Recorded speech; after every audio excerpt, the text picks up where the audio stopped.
সুপ্রভাত। কৌশানিজ ভিশন চ্যানেলে আপনাদের স্বাগত।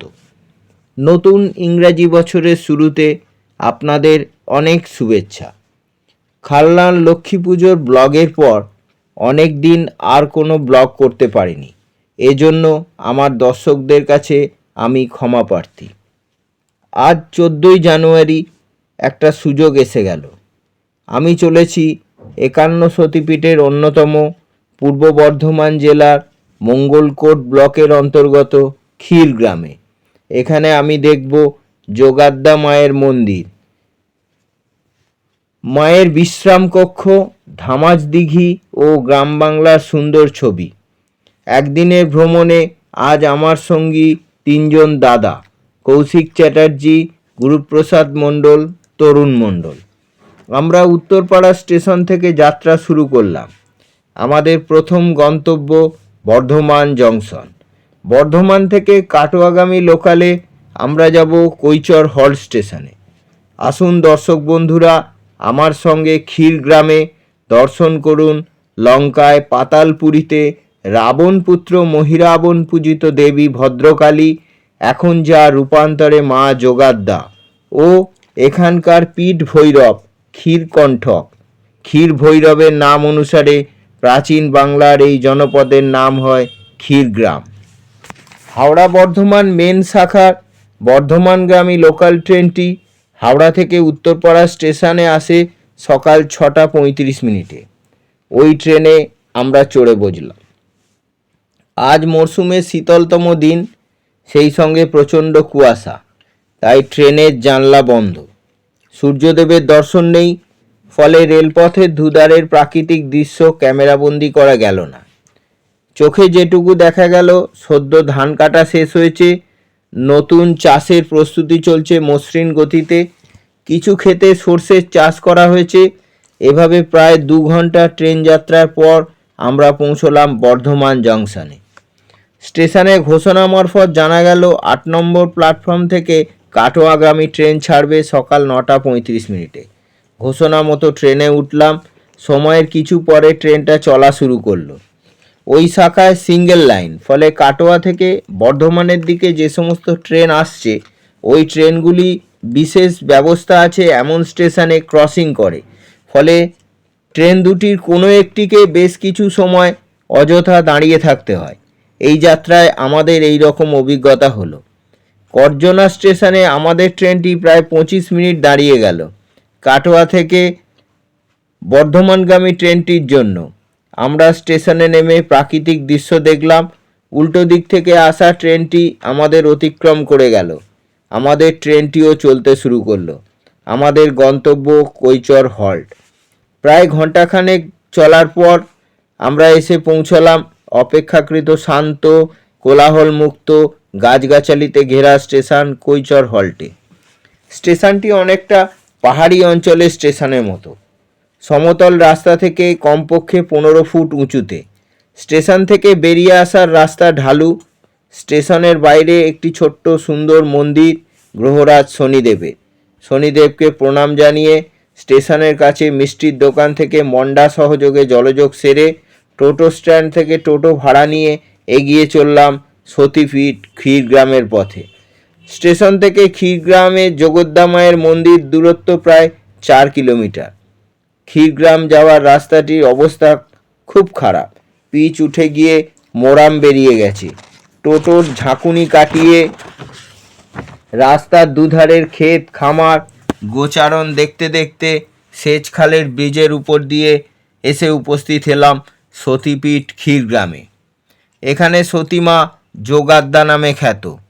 স্বামীর অপমান সহ্য করতে না পেরে সতীমাতা আত্মাহুতি দেন যজ্ঞাহুতিতে। ক্রুদ্ধ মহাদেব সতীমাতার দেহ কাঁধে নিয়ে প্রলয় নৃত্য শুরু করেন। ফলস্বরূপ সৃষ্টি ধ্বংসের মুখে পড়ে। বিচলিত দেবগণের অনুরোধে নারায়ণ সুদর্শন চক্রের দ্বারা সতীর দেহকে খণ্ডিত করতে শুরু করেন। সতীর দেহ মোট 51টি খণ্ডে খণ্ডিত হয়। মর্তধামের বিভিন্ন স্থানে পতিত হয়। সেই সমস্ত জায়গায় প্রতিষ্ঠিত হয় সতীপীঠ। ক্ষীরগ্রাম অঞ্চলে সতী মায়ের ডান পায়ের বুড়ো আঙুল পতিত হয়। প্রত্যেক সতীপীঠের অধিষ্ঠাতা একজন পীঠ ভৈরব। যোগাদ্দা সতীপীঠের পীঠ ভৈরবের নাম ক্ষীরকণ্ঠক। এই ক্ষীরকণ্ঠক পীঠ ভৈরবের নামে এই অঞ্চলের নাম ক্ষীরগ্রাম। দেবাদিদেব মহাদেব কিভাবে ক্ষীরকণ্ঠক হলেন, এর পিছনে রয়েছে এক পৌরাণিক উপাখ্যান। অমরত্বের লোভে দেবতা ও অসুরেরা সমুদ্র মন্থন করেন। সমুদ্র মন্থন করে উঠে আসে অমৃত, সঙ্গে ওঠে হলাহল। ফলে সৃষ্টি ধ্বংসের মুখে পড়ে। তখন মহাদেব হলাহল পান করে জীবকুলকে রক্ষা করেন। ফলে মহাদেব নীলকণ্ঠ হয়ে তীব্র বিষের কারণে জ্বালায় জর্জরিত হতে থাকেন। মহাদেব সংজ্ঞাহীন হয়ে পড়েন। বিচলিত দেবগণের অনুরোধে দেবী তারা মাতৃরূপে আবির্ভূতা হন। মহাদেবকে সন্তান রূপে নিজ স্তন্য পান করান। এই স্তন্যদুগ্ধ পান করে মহাদেব নীলকণ্ঠ থেকে ক্ষীরকণ্ঠে পরিণত হন। ক্ষীরগ্রামে যোগাদ্দা মায়ের মন্দিরের অনতি দূরে ক্ষীরকণ্ঠক পীঠ ভৈরবের মন্দির রয়েছে। যোগাদ্দা দেবীর বৃত্তান্ত কৃত্তিবাস রচিত রামায়ণ থেকে জানা যায়, ত্রেতা যুগে রাবণের পুত্র মহিরাবণের আরাধ্যা দেবী ভদ্রকালী আজকের মা যোগাদ্দা। লঙ্কায় যখন রাম ও রাবণের যুদ্ধ চলছে, তখন মহিরাবণ রাম ও লক্ষ্মণকে সুকৌশলে বন্দি করে নিয়ে আসেন পাতাল কক্ষে তার আরাধ্যা দেবী ভদ্রকালীর সামনে বলি দেওয়ার জন্য। কারণ মহিরাবণ বিশ্বাস ছিল নরবলি দিয়ে দেবীর পূজা করলে তিনি অপরাজেয় অমর হবেন। এই ঘটনা অনুমান করে মহাবীর হনুমান মহিরাবণকে যুদ্ধে আহ্বান করেন, পরাজিত করেন। মহিরাবণকে হত্যা করে হনুমান তার প্রভু রাম ও লক্ষ্মণকে কাঁধে চাপিয়ে ফেরার সময় দেবী কণ্ঠে অনুরোধ শোনেন, বৎস হনুমান, আমাকে পাতালপুরীতে একাকী ফেলে কোথায় চলে যাচ্ছ? দৈত্যকুলের দেবী আমি, কে আমাকে নিত্য পূজা করবে? আমাকেও তোমাদের সঙ্গে নিয়ে চলো। হনুমান প্রভুদের অনুমতি নিয়ে দেবীকে মাথায় ও রাম লক্ষ্মণকে দুই কাঁধে বসিয়ে নিয়ে আসেন ক্ষীরগ্রামে। পণ্ডিত রঘুনন্দন গোস্বামী রচিত পরম ভাগবত গ্রন্থে এই কাহিনীর উল্লেখ আছে। এই ঘটনার পর থেকে রাক্ষস কুলদেবী ভদ্রকালীর অধিষ্ঠান ক্ষীরগ্রামে। দেবী সেই সময় বর্ধমানের রাজা হরিদত্তকে স্বপ্নাদেশ করেন তার পূজার প্রচলন করতে, পূজায় নরবলি প্রথা প্রচলন করতে। কারণ দেবী নররক্ত পিপাসু। রাজার মাথায় আকাশ ভেঙে পড়ে। প্রজারা এই ঘটনা জানতে পেরে রাজ্য ছেড়ে পালাতে শুরু করে।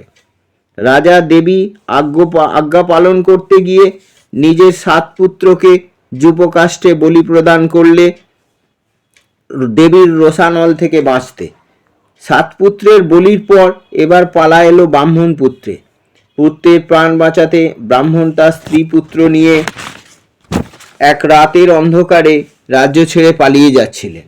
এক্ষণে দেবী ব্রাহ্মণ সমক্ষে উপস্থিত হন কন্যা রূপে। ব্রাহ্মণকে আশ্বস্ত করে বলেন ঘরে ফিরে যেতে। দেবী রাজাকে নরবলি প্রথা তুলে দেওয়ার জন্য স্বপ্নে আদেশ করেন এবং মহিষ বলি চালু করতে নির্দেশ দেন। এরপর থেকে দেবী ভদ্রকালী মহিষমর্দিনী রূপে পূজিতা। কালের প্রবাহে দেবীর মূর্তিটি হারিয়ে যায়। সেই সময়ের বর্ধমানের রাজা কীর্তিচন্দ্র দাঁইহাটের প্রসিদ্ধ ভাস্কর নবীনচন্দ্রকে দেবীর প্রাচীন মূর্তির অনুকরণে দশভুজা মূর্তি কোষ্ঠী পাথর দ্বারা প্রস্তুতের বরাত দেন। ভাস্কর নবীনচন্দ্র রাজার নির্দেশ মতো মূর্তি প্রস্তুত করলে সেই মূর্তি পুনঃপ্রতিষ্ঠা করা হয়। ক্ষীরদিঘির জলে ডোবা যে সাদা রঙের মন্দিরটি বর্তমান, ওখানে নবীন ভাস্করের তৈরি মূর্তিটি সারা বছর জলে ডোবানো অবস্থায় থাকে। বৈশাখ মাসের সংক্রান্তির দিনে জগদ্দা মায়ের মূর্তিটি জল থেকে তোলা হয়। দেবীর আদেশ মতো পূজা অর্চনা হয়। শ্রদ্ধালু ভক্তরা মায়ের দর্শন পান। আবার চৌঠা জ্যৈষ্ঠর দিনে দেবী কিছু সময়ের জন্য ভক্ত সমক্ষে আসেন। এই দিনগুলিতে ক্ষীরগ্রামে বিরাট মেলা বসে, লক্ষ মানুষের সমাগম হয়। আবার ক্ষীরগ্রামে একটা চমকপ্রদ ঘটনা ঘটে। গ্রামের মানুষ মজে যাওয়া ক্ষীরদিঘি সংস্কারের উদ্যোগ নেয়। সংস্কারকালে হঠাৎই ক্ষীরদিঘির কাদার মধ্যে হারিয়ে যাওয়া জগদ্দা মায়ের দশভুজা মূর্তিটি খুঁজে পাওয়া যায়। গ্রামের মানুষ এই ঘটনায় আনন্দিত হয়ে ক্ষীরদিঘির পাশে দেবীর লাল রঙের একটি মন্দির বানিয়ে ওখানে পুরাতন দেবী মূর্তিটি প্রতিষ্ঠা করেন। দেবীর আশীর্বাদের হাত সারা বছর ভক্তদের মাথায় থাকে। দূর দূরান্ত থেকে আসা ভক্তরা জগদ্দা মায়ের দর্শন ও পূজা দিতে পারেন। মন্দির প্রাঙ্গণ বেশ প্রশস্ত, বাঁধানো ও ছাউনি দেওয়া। নাট মন্দিরে দীর্ঘক্ষণ বসে মায়ের পূজা আরতি দর্শন করা যায়। রয়েছে কালো জলে ভরা ক্ষীরদিঘি, চড়ে বেড়াচ্ছে এক ঝাঁক সাদা হাঁস, হাত থেকে খাবার খেয়ে যাবে। ক্ষীরদিঘিতে রয়েছে প্রচুর বড় বড় মাছ। কিছু খাবার হাতে তুলে ধরলে মাছ ও হাঁসেরা তা খেয়ে যায় সুন্দরভাবে। ক্ষীরদিঘির চারপাশে রয়েছে প্রচুর গাছ, সবুজ গাছগাছালি চোখের জন্য যথেষ্ট আরামদায়ক। পাবেন দূষণমুক্ত বায়ু বুক ভরে শ্বাস নেওয়ার জন্য। মন্দিরের অনতিদূরে সবুজের মাঝে ক্ষীরদিঘির কাছে রয়েছে মন্দির কর্তৃপক্ষ দ্বারা পরিচালিত অতিথি নিবাস। আধুনিক সকল সুবিধাযুক্ত। এখানে দু একদিন অবকাশ যাপন করতেই পারেন। মন্দিরে দুপুরে নিরামিষ ভোগ প্রসাদের ব্যবস্থা রয়েছে। যৎসামান্য মূল্যের বিনিময়ে জগদ্দা মায়ের ভোগ প্রসাদ পেতে পারেন। অতিথি নিবাস ও ভোগ প্রসাদের জন্য মন্দির কর্তৃপক্ষের সঙ্গে যোগাযোগের নাম্বার দেয়া রইল। তবে মন্দির চত্বরে ও আশেপাশে চা ও টিফিনের দোকান ছাড়া কোনো হোটেল রেস্তোরাঁ নেই। আমরা দেবীকে পূজা ও প্রণাম সেরে গেস্ট হাউস ও গাছগাছালিতে ঘেরা ক্ষীরদিঘির চারপাশটা ঘুরে দেখলাম। আপনারাও আমাদের সঙ্গে দেখুন। এরপরে আমরা এলাম জগদ্দা মায়ের আদি মন্দির ও বিশ্রাম কক্ষ দর্শনে। এখানকার প্রবেশদ্বার দুটি দেখলেই মন্দিরের প্রাচীনত্ব অনুভব করা যায়। এখানে মন্দিরে জগদ্দা মায়ের কোনো মূর্তি নেই, বেদিতে পুজো করা হয়। ভক্তরাও এখানে পুজো দিতে পারেন। এখানে রয়েছে দেবী জগদ্দার বিশ্রাম ও শয়নকক্ষ। এখানে জগদ্দা মায়ের উপস্থিতি অনুভব করা যায়। মন্দিরের পূজারীর মুখে শোনা গেল সন্ধ্যা আরতির পরে মাকে শীতল ভোগ দিয়ে পুরোহিত মায়ের বিছানা পরিপাটি করে গুছিয়ে মন্দির বন্ধ করে যান। সকালবেলায় মন্দির খোলার পর পুরোহিত সহ যারা আসেন তারা দেখেন রাতে গুছিয়ে রাখা বিছানায় কেউ শুয়েছিল, তার সুস্পষ্ট লক্ষণ দেখা যায়। জগদ্দা মায়ের বিশ্রাম মন্দিরের বেদিতে রয়েছে একটি সুড়ঙ্গ। শোনা যায় এই সুড়ঙ্গে আগে অনেক বড় মুখ ছিল। শোনা যায় সাধকেরা এখানে বসে সাধনা করে মুক্তি লাভের জন্য সুড়ঙ্গে ঝাঁপ দিয়ে প্রাণ বিসর্জন দিতেন। পরে রাজার নির্দেশে সুড়ঙ্গটি বুজিয়ে মুখটিকে ছোট করে দেওয়া হয়। জনশ্রুতি সুড়ঙ্গের ভিতরে বাস করে একটি ব্যাঙ ও একটি সাপ, দুটি রক্তবর্ণের। এই মন্দিরে দেবীকে আমিষ অন্নভোগ নিবেদন করা হয়। ভক্ত দর্শনার্থীরা দুপুরে এই আমিষ অন্নভোগ আহার করতে পারে নির্ধারিত মূল্যের বিনিময়ে। যোগাযোগের নম্বর দিলাম, প্রয়োজনে যোগাযোগ করতে পারবেন। দুপুরে ভোগ প্রসাদ গ্রহণের পর আমরা ক্ষীরগ্রামের চারপাশটা ঘুরে দেখার জন্য বেরিয়ে পড়লাম। মন্দিরের উল্টো দিকেই রয়েছে গাজন ঘর। ক্ষীরকণ্ঠ মহাদেবের মন্দির দর্শনের পথে দেখলাম কৃষ্ণকালীর মূর্তি। দুপুরবেলা তাই ক্ষীরকণ্ঠ মহাদেবের মন্দিরের দরজা বন্ধ। গ্রামের পথে অলিতে গলিতে ঘুরতে ঘুরতে দেখলাম আধুনিক পাকা বাড়ির মাঝে পরিপাটি করে নিকোনো খড়ের চালের মাটির বাড়ি।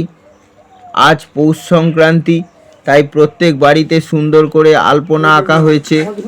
মা লক্ষ্মীর পুজোর প্রস্তুতি চলছে ঘরে ঘরে।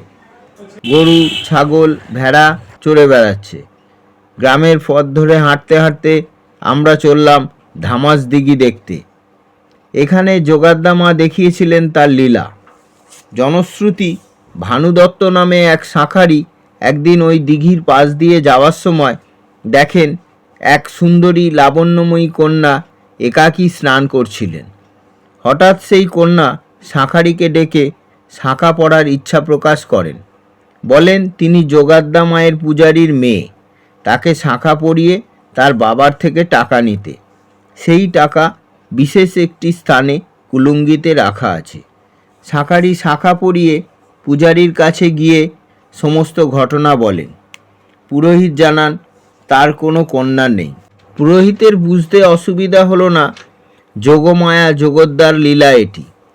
পুরোহিত ওই শাঁখারিকে নিয়ে দিঘির পাড়ে এসে মা মা বলে উচ্চস্বরে ক্রন্দন করতে করতে দর্শন প্রার্থনা করতে লাগলেন। মা তাতে দর্শন দিলেন না। এরপর পুরোহিত ছোড়া উঁচিয়ে নিজের জীবন বিসর্জন দিতে উদ্যত হলে যোগমায়া তার সদ্য শাঁখা পড়া হাত দুটি জলের উপরে তুলে ধরলেন, আবার মিলিয়ে গেলেন। ধামাস দিঘি দেখলাম, দিঘির ধারে পেয়ারা ও কুলের বাগান দেখলাম।